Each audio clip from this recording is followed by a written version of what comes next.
I'll go ahead and share my screen now. Yes.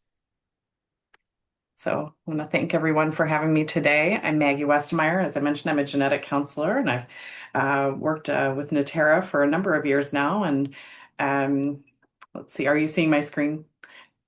Okay, great. And so I just like to talk to you a bit about the Renasight genetic test that we offer at our laboratory and our genetic counseling services. So, Renasight is the name of our comprehensive renal genetic panel. It's custom designed for nephrology and covers common and rare genes associated with kidney disease and includes 397 genes on the panel.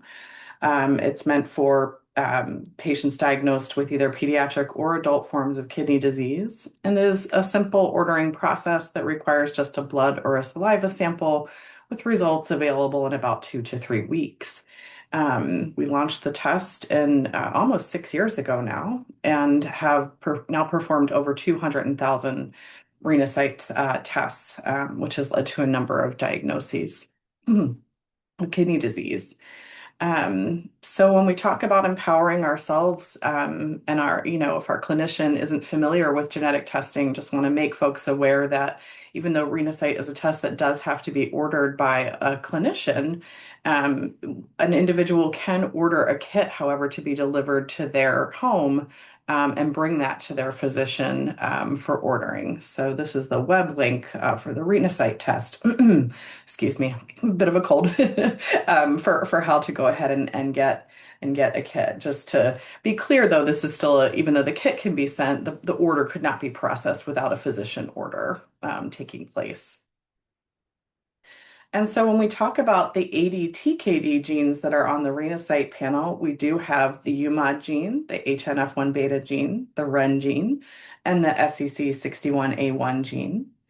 Currently, Renasight does not test for the MUC1 gene because this is a technically difficult gene and it's not able to be on our panel currently, so is only available through, research protocol. So at Natera, if we identify someone either after a negative Renasight test or who has a family history of MUC1, for example, we would refer them on to the research study. We refer to Dr. Blyer's lab and that sort of thing in order to make sure that folks are aware how to get that. I will mention that research and development efforts are underway, however, for MUC1, and that's something we really do hope to be able to master and add to our panel in the future. So I really am pleased to share, though, the number of diagnoses that we've made to date in these ADTKD genes. So I really hope this has had a positive impact for folks with kidney disease or a family history of kidney disease.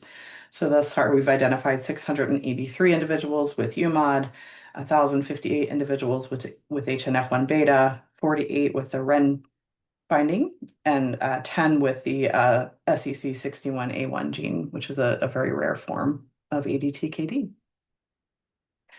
So Natera does support genetic counseling sessions through my team. So I manage a team of 7 genetic counselors who are experts in renal genetic counseling. That's all that we do, is speak with patients and clinicians about genetic test results. And we also do offer pre-test sessions. So these are complimentary sessions.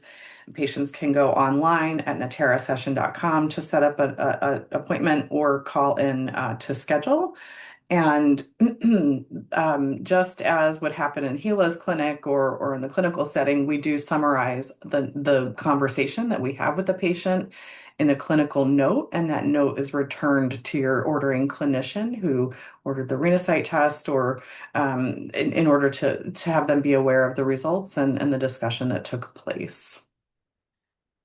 And so those are really the summary of the information we had. I know we've been running a little behind, so I kept my talk short this morning because Hila and Jacob covered so well all of the facets of genetic counseling for ADTKD and the benefits that genetic counselors can offer. But I would like to just second what folks have said, which is that genetic counselors are our friends. We're here to support both patients and clinicians with understanding test results.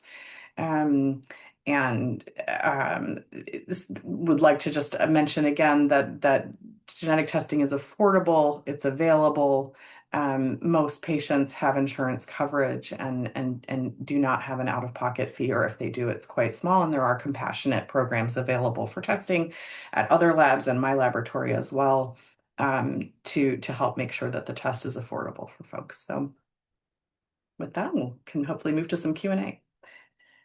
Thank you so much for talking about genetic testing, what it entails, what to ask your provider, and basically helping to demystify all of that.